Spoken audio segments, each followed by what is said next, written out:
Alors bonjour à tous et bienvenue sur cette vidéo.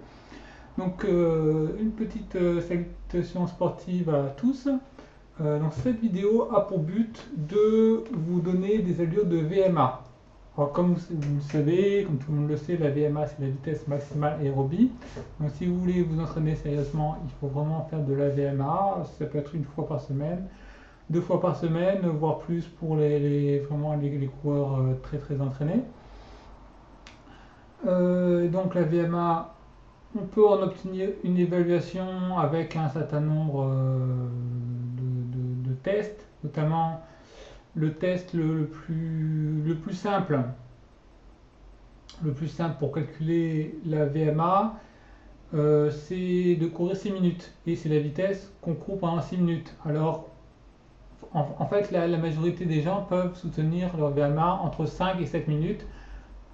Certaines personnes 4, certaines personnes 8, mais en gros, en général, voilà, on adopte une moyenne de 6 minutes pour la VMA. Et donc, le problème, c'est que pour s'entraîner, pour améliorer sa VMA, on ne va pas forcément courir à 100% de sa VMA. On peut courir un petit peu plus vite ou un petit peu plus lentement.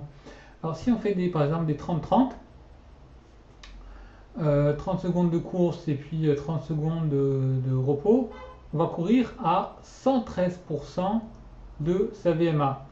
Si par exemple on court 40 secondes, on va courir à 110% de sa VMA. Voilà, si on court une minute et là en repos on aura à peu près 40 secondes, 40-45 secondes de repos. Alors c'est vrai qu'il faudra associer les temps de repos, ça serait bien.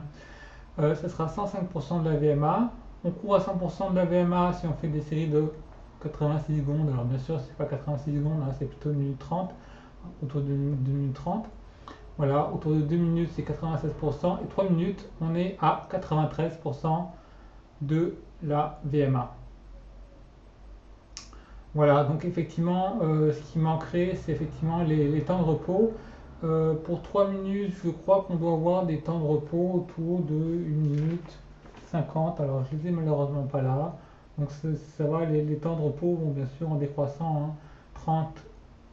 30 secondes de course, 30 secondes de repos. Mais là, si on court 180 secondes, on ne va pas avoir 180 secondes de repos, hein. On va en avoir bien moins. Euh, voilà, sinon on peut éventuellement courir avec son cardio fréquence mètre. Dès qu'on atteint une certaine pulsation, ben, en fait on arrête de courir et dès qu'on atteint une pulsation minimale, ben, on recommence à faire son fractionné.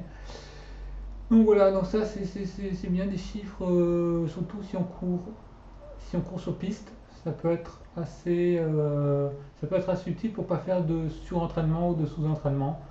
Donc voilà, très pratique si on court, si on a un stade à côté de soi et si on peut courir sur un stade.